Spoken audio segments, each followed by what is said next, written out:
hari Selasa kita ngapain? Literasi. Hari Rabu pembinaan karakter. Di hari Jumat ada? Di hari Kamis kita kasita. Dan bahwa itu ialah penerapan budaya positif yang dilakukan di sekolah. Kemudian kira-kira setuju atau tidak? Setuju. Pemberian hukuman dapat mendisiplinkan siswa. Setuju? Setuju. Kemudian pemberian hadiah meningkatkan prestasi siswa. Setuju. Setuju? Setuju. Kemudian guru mampu memberikan solusi untuk setiap siswa yang bermasalah. Setuju? Setuju. Guru mampu memberikan solusi untuk setiap siswa yang bermasalah. Setuju? Guru berperan sebagai teman bagi siswa. Setuju? Oke. Dari hal ini ada 4 hal ini berarti Bapak Ibu setuju. Oke. Nih. Arti disiplin dan 3 motivasi perilaku. Nih. Disiplin dan hukuman apakah artinya sama atau berbeda? Siapa yang bisa menjawab? Disiplin dan hukuman apakah artinya sama atau berbeda? Dari kesiswaan bisa membantu? Disiplin dan hukuman artinya menurut saya beda. Berbeda. Mengapa? Hampir inilah, maksudnya hampir mendekati ya. Disiplin dan hukuman itu kan saling berkaitan. Kalau disiplin kan mana ya, siswa itu disiplin gitu. Kalau hukuman berarti kan kita ngasih apa ya, sanksi. Kira-kira sekolah boleh nggak memberikan sanksi? Boleh. Berupa hukuman? Boleh. Boleh. Ada yang lain? Apakah ada yang beda disiplin dan hukuman?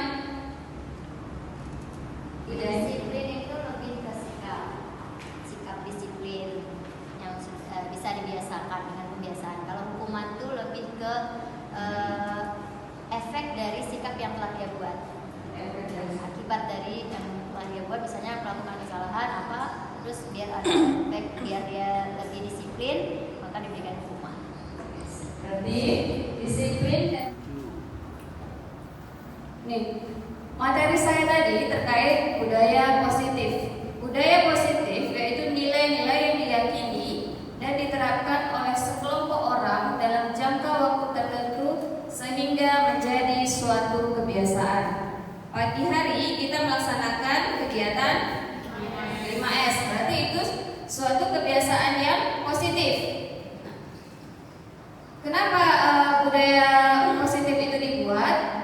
Melalui kesepakatan bersama antara guru dan siswa, tujuannya agar siswa bisa menjalankan nilai-nilai tersebut dengan penuh tanggung jawab tanpa paksaan. Yang awalnya mungkin mereka terpaksa, karena sudah menjadi kebiasaan, itu sudah menjadi suatu tanggung jawab bagi siswa.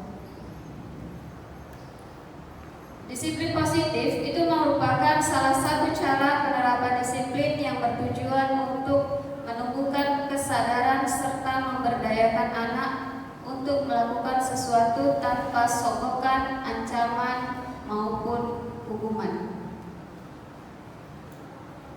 Nah, konsep dari budaya positif itu ada 6. Yang pertama disiplin positif, motivasi perilaku manusia, keyakinan kelas atau sekolah, kebutuhan dasar manusia, posisi kontrol, segitiga restitusi. Ini yang akan kita bahas pada sore hari ini. Nih, kita sejenak kita coba menelaah. Cobalah buka, berarti kita melalui genggaman tangan. Coba Bapak Ibu menggenggam tangan. Nih, mengepalkan tangan. Coba bayangkan bahwa Anda menyimpan sesuatu yang sangat berharga di dalam kepalan tangan Anda. Anda perlu menjaga tersebut sekuat tenaga Anda karena begitu pentingnya untuk kehidupan Anda. Nah, bersebelahan dengan temannya, coba bagaimana ketika teman itu menyimpan sesuatu berharga, satu saja tangannya dengan dua. Coba bagaimana caranya? Apakah rahasia itu betul-betul dijaga atau tidak? Bagaimana Bapak Ibu bisa mengaplikasikan, mengibaratkan ketika teman itu menyimpan sesuatu yang berharga Anda? Coba diaplikasikan. Bagaimana caranya? Iya.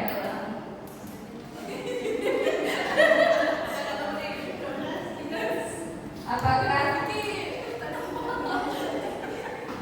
coba mulai dipaksa?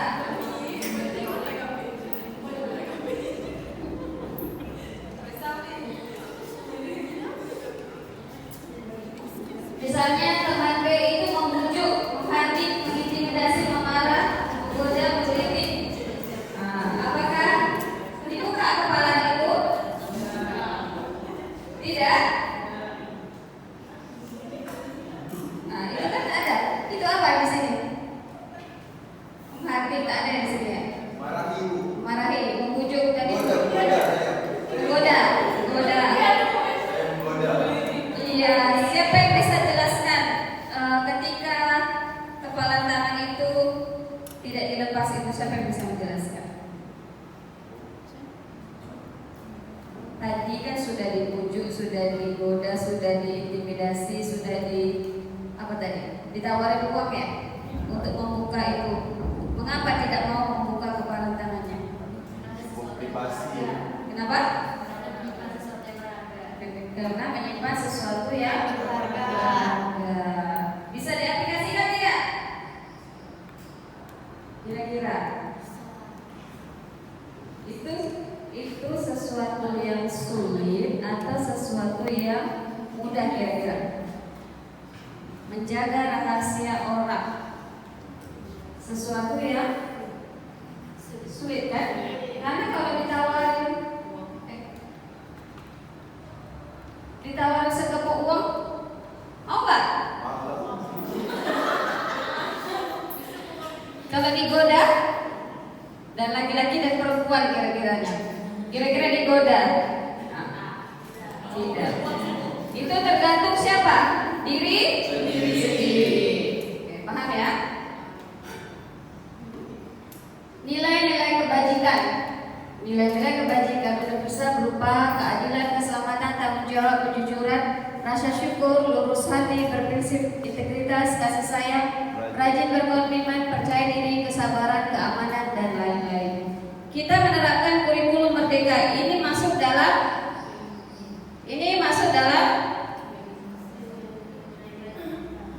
nilai-nilai kebajikan, keadilan, keselamatan, tanggung jawab, kejujuran, rasa syukur. Ini masuk dalam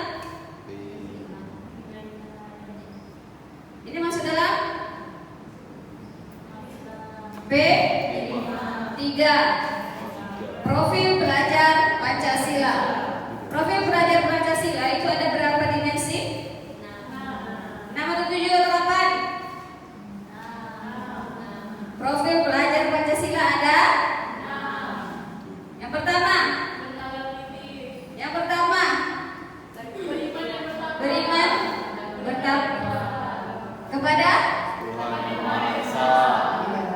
beriman bertakwa kepada Tuhan Yang Maha Esa dan berakhlak mulia, berkebinekaan global, bergotong royong, kreatif, bernalar kritis, dan mandiri. Inilah nilai-nilai kebajikan dalam profil pelajar Pancasila. Ini kita pakai tidak di kurikulum merdeka? Pakai. Karena dimensi ini yang akan masuk dalam penilaian sikap. Ini.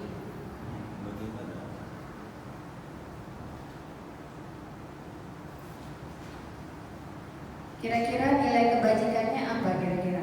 Kita pakai 6 dimensi profil pelajar Pancasila. Kembalikan barang ke tempatnya. Ini peraturan.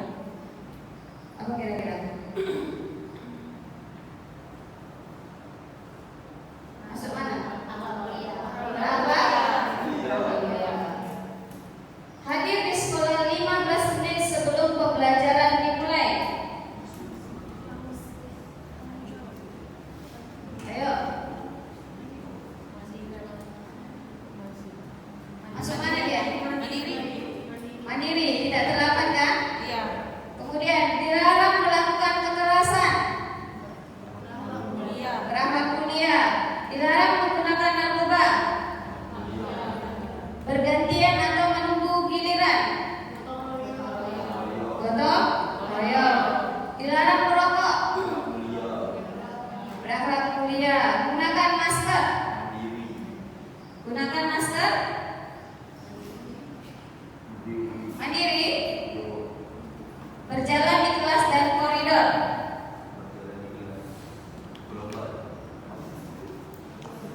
Berjalan kira-kira apa ya? Berjalan di kelas. Berjalan di kelas.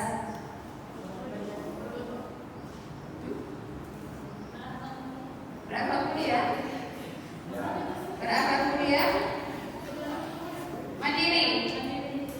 Mandiri kan? Oke.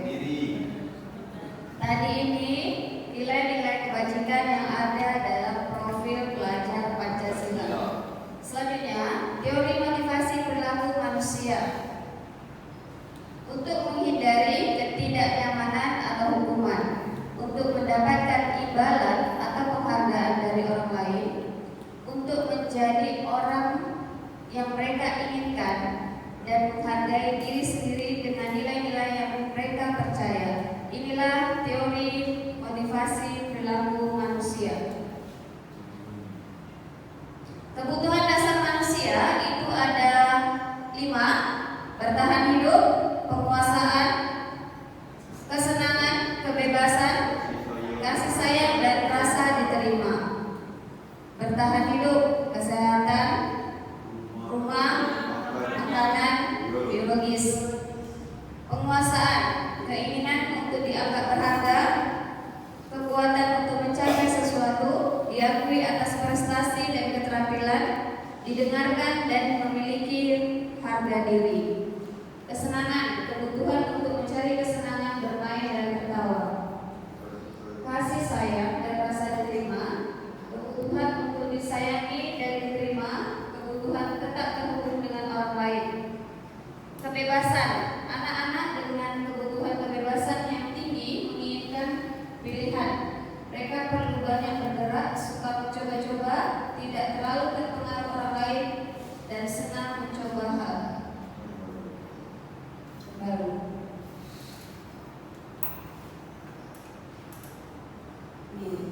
Tadi di awal Bapak Ibu kan sudah mengiyakan nih. Tadi apa ya tadi? Apa tadi ya? Disiplin dan hukuman.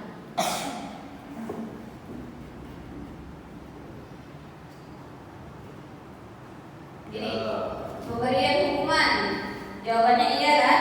Pemberian hadiah, iya. Memberikan solusi, iya. Guru berperan sebagai teman bagi siswa, iya. Kita lihat.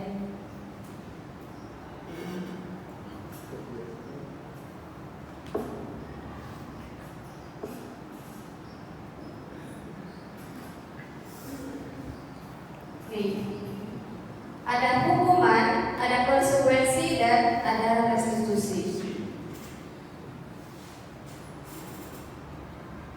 Bisa kita pahami tulisannya kecil.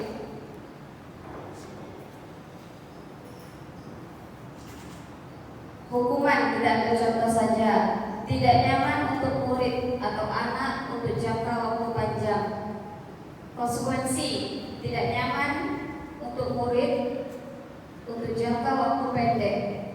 Restitusi, menguatkan untuk murid dalam jangka waktu panjang. Nanti kita lihat apa itu hukuman, apa itu konsekuensi, dan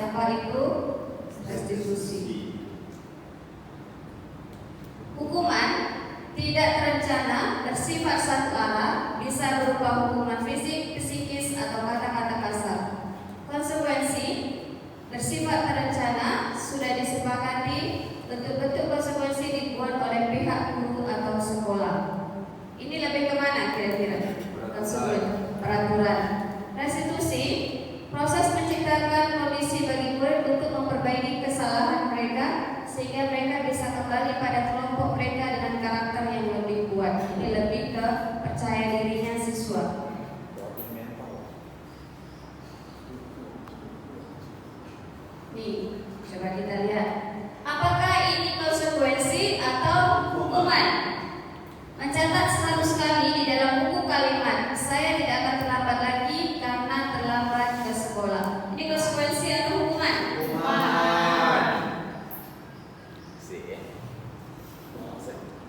Konsekuensi atau hukuman? Aspek karena terlambat hadir di sekolah. Ini apa?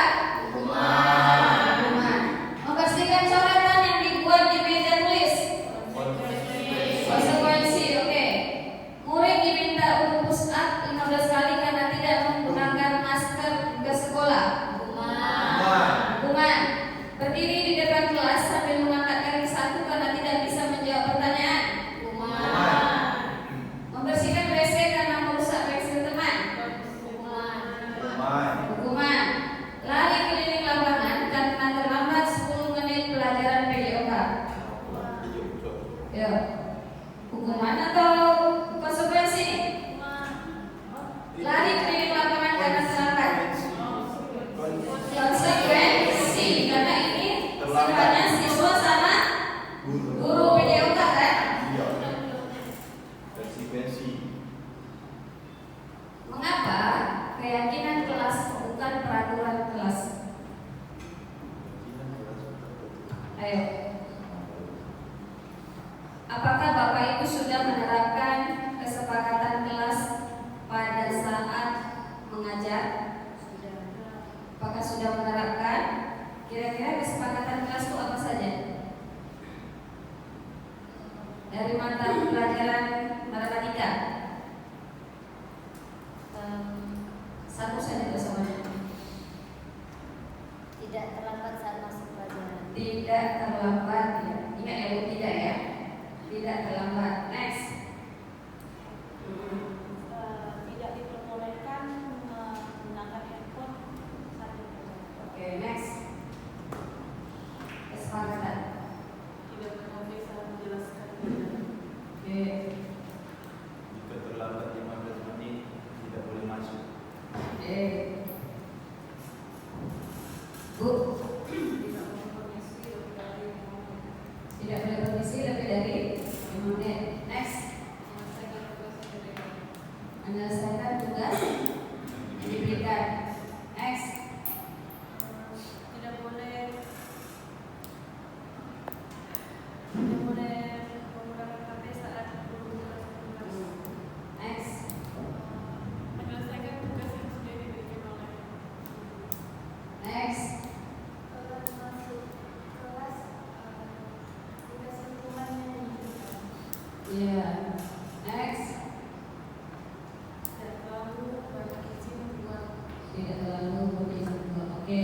Itu tadi kesepakatan kelas atau keyakinan kelas, itu sama saja. Nah, kira-kira prosedur pembentukan keyakinan kelas itu sudah sesuai belum? Kira-kira ya, yang sudah disampaikan tadi. Mempersilakan warga sekolah atau siswa untuk mencurahkan ide tentang peraturan yang akan disepakati. Kira-kira kesepakatan kelas tadi itu berdasarkan kesepakatan guru sama murid atau hanya guru yang menerapkan? Guru dan siswa. Jika ada kesepakatan kelas yang dibuat oleh guru, berarti harus dirubah karena harus ada kesepakatan guru dan siswa tentang peraturan yang akan disepakati. Mencatat semua masukan. Apakah ada masukan dari siswa? Iya, karena setiap guru itu mempunyai kesepakatan kelas yang berbeda. Ganti kalimat negatif menjadi positif. Kira-kira tadi sudah kalimat positif semua belum? Tidak terlambat masuk kelas. Kira-kira kalimat positifnya apa? Disiplin dengan waktu. Disiplin waktu. Jadi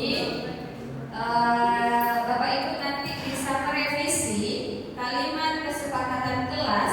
Kalimat yang negatif tadi kita rubah menjadi kalimat positif. Jadi tidak ada lagi bunyinya tidak. Kemudian dilarang juga tidak boleh. Ya. Kemudian tinjau kembali curahan pendapat yang terkumpul dan susun menjadi keyakinan kelas atau sekolah. meninjau dan menyetujui dengan menandatanganinya. Keyakinan kelas ditempel di dinding kelas. Ini sudah dilakukan di kelas karena di kelas. Demikian penyampaian diseminasi oleh Ibu Maria Octavia Surya dari SKM. Sekian dan terima kasih. Assalamualaikum warahmatullahi wabarakatuh. Waalaikumsalam warahmatullahi wabarakatuh.